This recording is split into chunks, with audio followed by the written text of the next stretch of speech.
Bienvenidos a La Otra Aventura, un espacio dedicado al mundo de los libros. William Faulkner dijo que vivir en cualquier parte del mundo y estar contra la igualdad por motivo de raza o de color es como vivir en Alaska y estar contra la nieve. Sin embargo, el racismo y la discriminación son pan de todos los días. Parece increíble que en pleno siglo XXI exista y regrese con fuerza la discriminación por raza, color, idioma o apariencia, pero así es. El racismo ha existido siempre. Margaret Atwood dice: esperemos que las personas finalmente se den cuenta de que solo hay una raza, la raza humana, y que todos somos miembros de ella.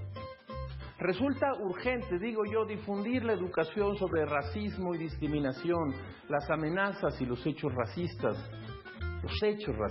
así les llamo, del presidente de Estados Unidos, Donald Trump, son una prueba contundente de esa necesidad.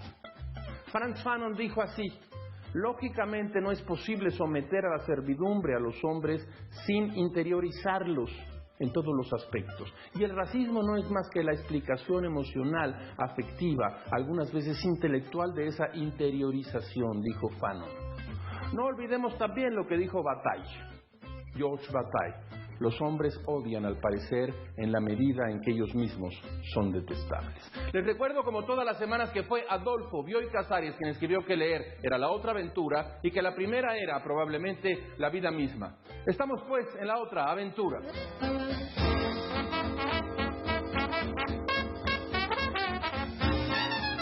Les mentiría si digo que lo recuerdo nítidamente, pero si hago un esfuerzo y entro al corredor de la memoria, en el patio de la escuela primaria pública a la que asistí, la José Mariano Fernández de Lara, los alumnos comíamos chatarra a manos llenas y, por cierto, había pocos gordos.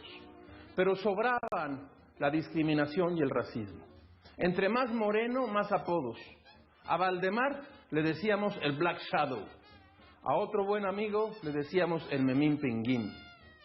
En un país racista como México, crecí con la ventaja de que mi color de piel era más clara que la de algunos de mis compañeros y el pelo crespo y café me diferenciaba del pelo negro de mis amigos. Algunos en el mercado me decían güero, pero yo no era güero, estaba lejos de ser güero. En mi vida adulta sentí esa ventaja varias veces. Quizá me salvó de la tentación racista la pobreza, la falta de dinero. Eso nos igualaba a todos. Todos éramos iguales de pobres. También me salvó de ejercer cualquier racismo la llama. Un día descubrí una pequeña llama depresiva dentro de mí, como un piloto encendido. Nunca se apagó ni se convirtió en un gran fuego. Aprendí a tratar con esa llama. Años después supe lo que se sentía en el recreo. Eso que sentía en el recreo. Eso era precisamente una llama. Entonces, ese niño, más bien taciturno, no molestaba a los demás, insultaba poco y no peleaba más que por causas de fuerza mayor.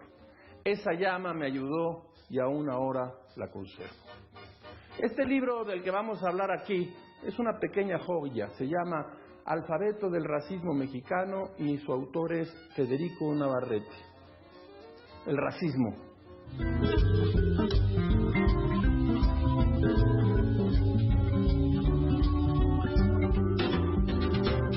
Sigamos con Federico Navarrete, investigador de la UNAM y autor de los libros Las relaciones interétnicas en México, del 2004 de la UNAM, y Los pueblos indígenas del México contemporáneo, de la Comisión Nacional para el Desarrollo de los Pueblos Indígenas, de 2008.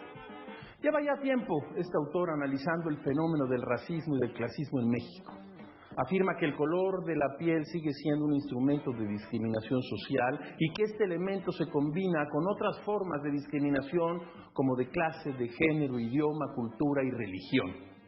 Navarrete dice que la existencia de todas estas formas de discriminación afectan a la mayoría de la población, reduce oportunidades educativas, el acceso a la salud y las posibilidades de movilidad social. El año pasado, la editorial Malpaso publicó este libro que tengo aquí, este del que les hablaba, El alfabeto del racismo mexicano. Un libro cuyo tono irónico acentúa la gravedad del fenómeno, un fenómeno poco reconocido, pero que ejercemos todos los días. En la introducción afirma: el racismo mexicano es como sacarse los mocos con el dedo, una costumbre que practicamos siempre a manera vergonzante y que negamos con ahínco en caso de que alguien nos la achaque. También afirma que su motivación es la convicción de que la división de la humanidad y de las naciones y las comunidades en razas es artificial y nociva, pues las diferencias biológicas entre los diversos seres humanos no son significativas y seguramente no afectan ni su capacidad intelectual ni su capacidad moral. Entendámoslo bien. Este diccionario que tengo aquí, en una bonita edición de Malpaso, es un reflejo de nuestra sociedad y de lo complicado que resulta sacudirse prejuicios racistas, culturales y arraigados desde hace muchos años en la vida diaria. Prefirió Navarrete hacer este diccionario y no ir a un ensayo largo como lo ha hecho en otros casos. Alfabeto del racismo mexicano, Federico Navarrete.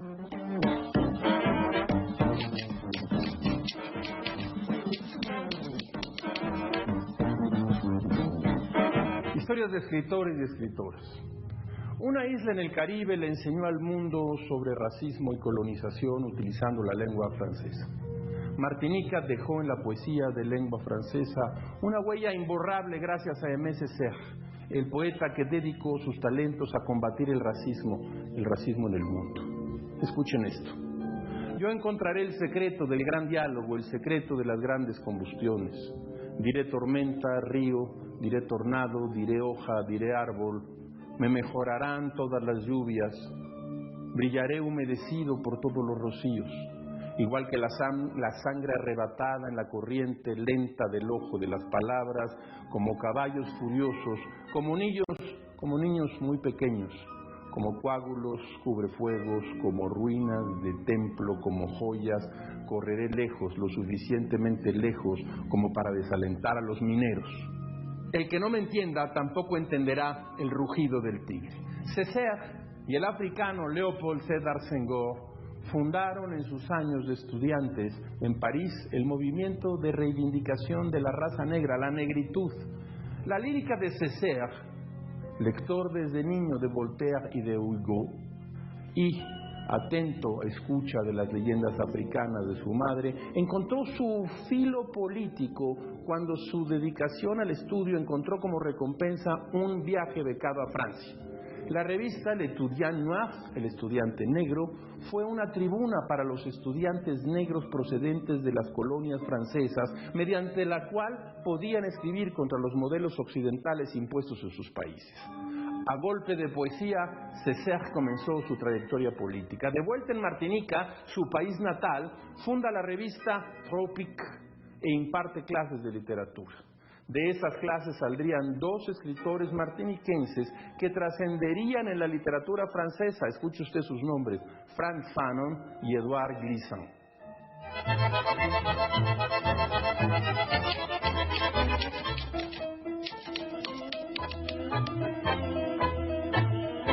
Grandes principios. En la isla bajo el mar de Isabel Allende se cuenta la historia de una esclava del siglo XVIII en Santo Domingo, Sarité.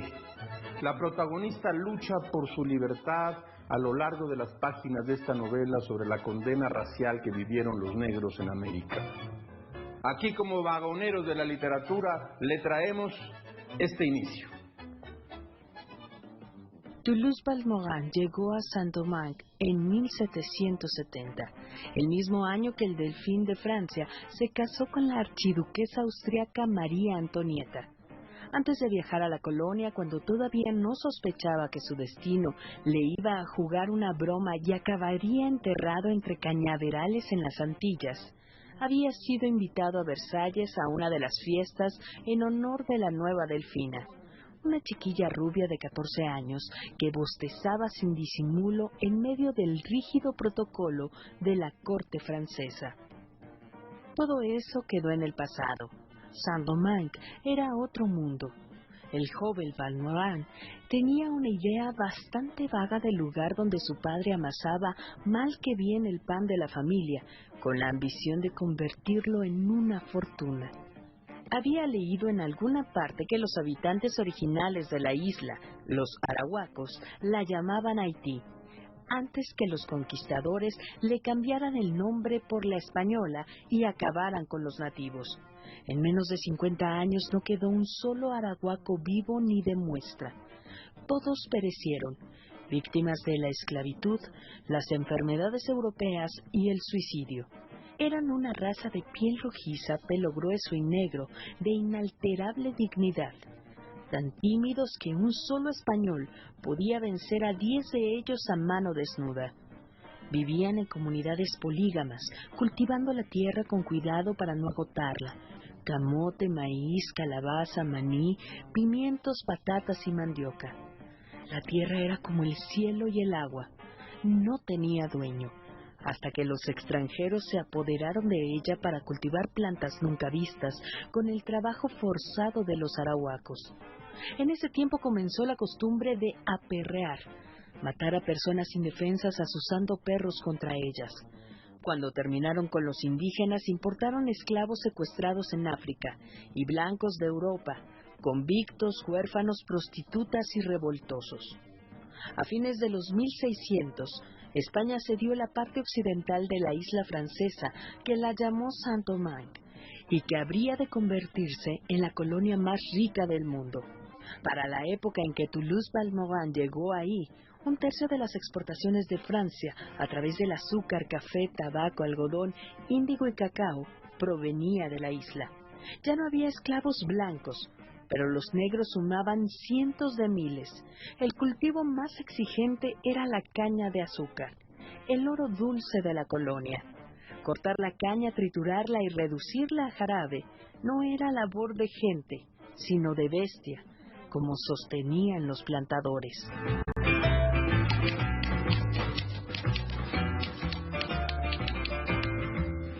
De la mesa de novedades, mire, tengo aquí un libro muy interesante, Historia de Historias de Álvaro Uribe, con un prólogo de Julián Herbert. Álvaro Uribe es un escritor a quien yo considero realmente un notable prosista, pero a veces los editores cometen errores como este. Escuche usted. Este libro reúne todos los cuentos de Álvaro Uribe, es decir, contiene 41 relatos impecables, a un tiempo transparentes y enigmáticos, escrito por uno de los mayores prosistas de la lengua.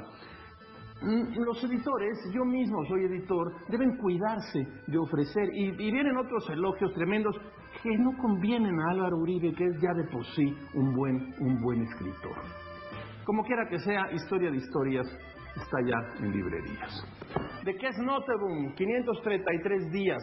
Este libro es un libro realmente notable, está circulando ya en librerías. Escuche usted, un hombre y su isla. En su amada casa de Menorca, donde Kees Notteboom pasa largas temporadas cada año, tiene los pies firmes sobre una tierra fértil, rodeado del mar, las palmeras y los cactus, pero su mirada atenta y curiosa se extiende más allá del horizonte. Con escepticismo, Notteboom contempla una Europa que amenaza con desintegrarse, observa las estrellas, también medita sobre el olvido, sobre la identidad de David Bowie y la obsesión de Gombrowicz con la inmadurez. Kees Notteboom, 533 días. Dos libros que no son de literatura, pero que son de los más interesantes. Yo llevaba semanas tratando de recomendar esta biografía, En combate, la vida de Lombardo Toledano, Daniela Spencer. Este personaje es central si quiere usted conocer la historia de la izquierda en México, y todavía más que la historia de la izquierda. Está muy bien hecha, yo la estoy leyendo, voy, no sé, como en la página 200, y se deja leer. Es una restauración, es una reconstrucción de época. Daniela Spencer. Y en Cal y Arena hemos publicado, huele a tinta fresca todavía, si persisten las molestias, noticias de algunos casos de ceguera ilustrada. Escuche usted, Natalia Mendoza, Antonio Azueta, Verónica Cross, Mauricio Tenorio, Claudio Lomnitz, María Celia del Toro, Antonio Álvarez Prieto, Fernando Escalante. Este libro contiene novedosos ensayos sobre la realidad pública y política mexicana que probablemente responden a esto. Tenemos las respuestas, pero probablemente hemos olvidado las preguntas. Fernando Escalante es el coordinador de este libro que ha publicado Callarera. De la mesa de novedades. En los cuentos completos de Flannery O'Connor, publicado por De Bolsillo, la autora planea un universo sureño de Estados Unidos de mediados del siglo pasado, cuando todavía muchos de sus habitantes rechazaban que los negros hubieran alcanzado su libertad, y por lo tanto les negaban su individualidad e independencia. En varios de sus cuentos, como El Barbero, los blancos de buenas familias rechazan constantemente que los negros ya no sean esclavos y añoran la época de la esclavitud. Ven con desconfianza y malos ojos a los negros exitosos e independientes y sobre todo a los blancos que los defienden. Hace 2 años, el ferrocarril subterráneo de Colson Whitehead obtuvo el premio Pulitzer 2017. El título se refiere a una compleja red de caminos y refugios secretos para ayudar a los esclavos de las plantaciones del sur para huir al norte y vivir en libertad. Tal parece que aproximadamente 100,000 personas lograron huir por este medio. En la primera mitad del siglo XIX, en estas novelas aparecen simpatizantes de la libertad de los negros, pero también recalcitrantes cazadores de esclavos y, por supuesto, negros que huyen de la opresión. Años antes, en 2005, el escritor Edward P. Jones ganó el Pulitzer de novela con El Mundo Conocido. La novela plantea una institucionalización de la esclavitud, muy lejos de abolirla. Ahora resulta que cualquiera se puede hacer de esclavos, blancos, negros, indios, del color que sea, siempre y cuando se tenga el suficiente dinero y poder. Cazadores de esclavos, especuladores de personas, rebeliones y caos es lo que uno puede encontrar en esta narración.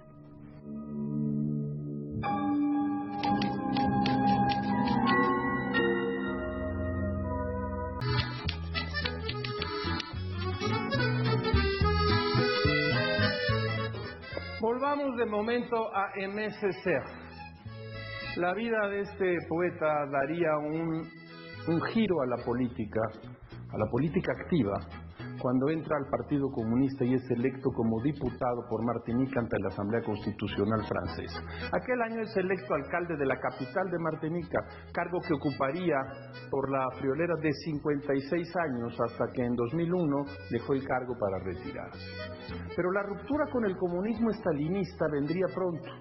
E incluso Césaire fundaría su propio partido en 1958, el Partido Progresista de Martinica. Pero ya en 1955 había escrito su discurso sobre el colonialismo, obra fundamental en donde su parte lírica no cede ante el discurso político, al tiempo que construye un texto que dejó fría a la comunidad intelectual francesa por precisar el reclamo hacia la cultura occidental de parte de la humanidad negra, por llamarle así. El texto comienza de la siguiente forma, escuche usted.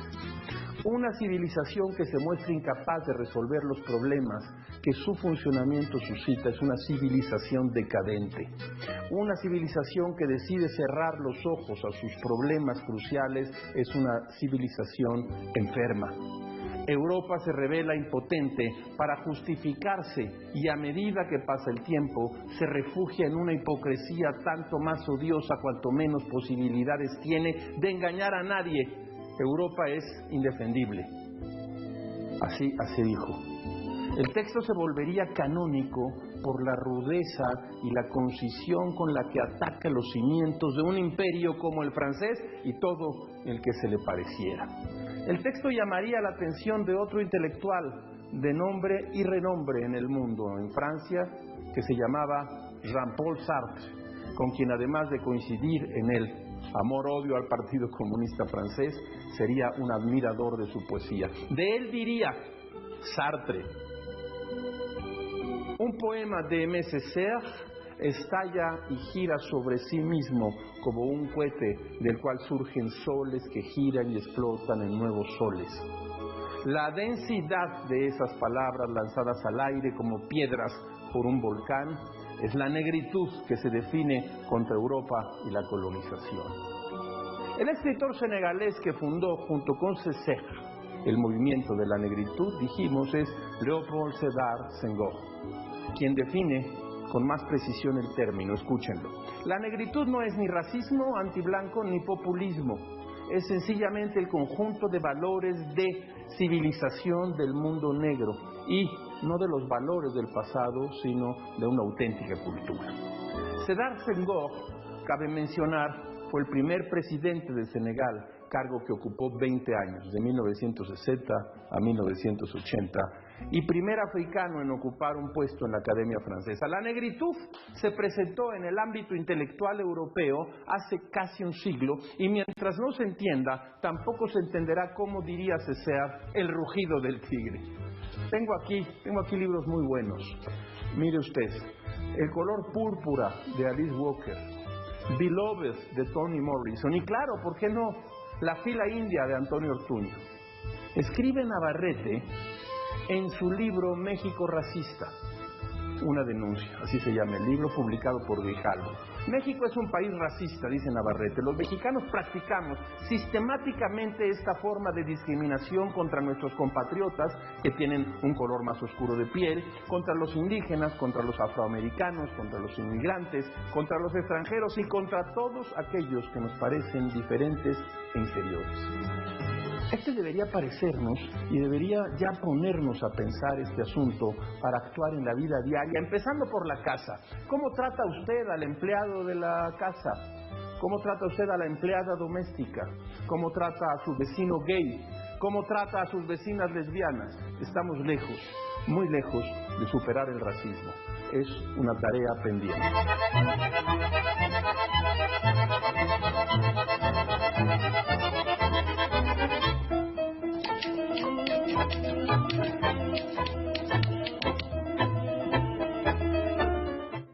El libro de la semana, mire usted, le cuento esta pequeña historia.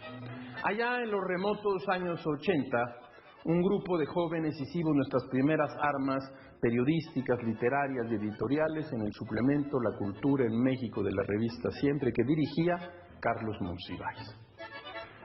Asistíamos cada semana, los lunes, a la calle de San Simón, en donde nos recibía Monsiváis y barajábamos sobre la mesa los textos que formarían parte del suplemento. De ahí de San Simón nos íbamos a la imprenta Madero, donde Bernardo Recamier, que estaba en Centeno, si no me está fallando la memoria, y a donde Bernardo Recamier y un grupo de formadores harían el domi del suplemento, que luego se iría a la famosa casa de tipografía de la señora María, que estaba en la campestre Churubusco, y luego salía el suplemento La Cultura en México. Bueno, uno de los platillos de los jueves, del suplemento, era Por mi madre Bohemios, una sección que Carlos Monsiváis hizo durante toda su vida.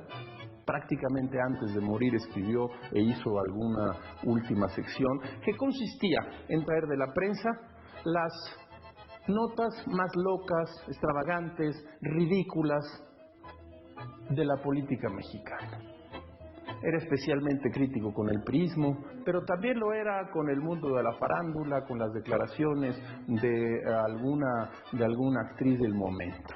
Y dentro de esa sección de Por mi madre Bohemios aparecía el suculento plato de la doctora Ilustración, el consultorio de la doctora Ilustración. Hoy tenemos en la editorial Malpaso una selección de esa sección que le cuento, con un prólogo de Rafael Barajas, El Fisgón.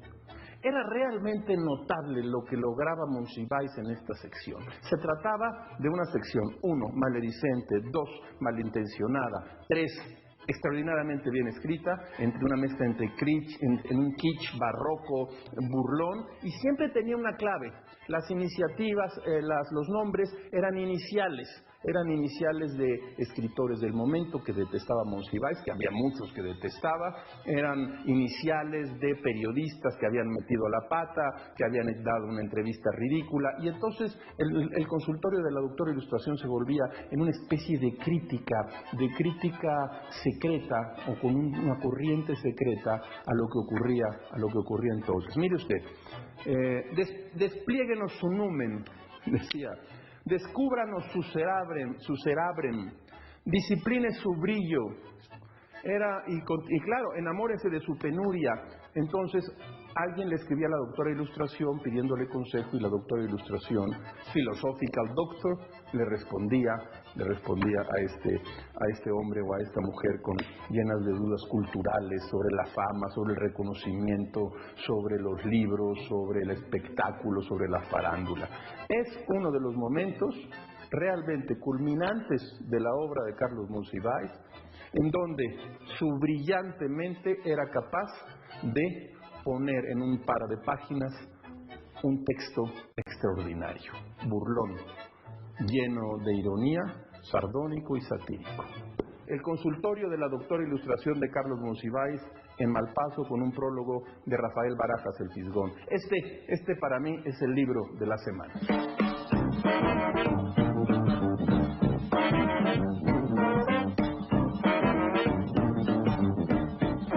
Como todas las semanas, usted encontrará aquí en este espacio una ventana por la que pasan como ráfagas la felicidad de las frases célebres, aforismos máximos.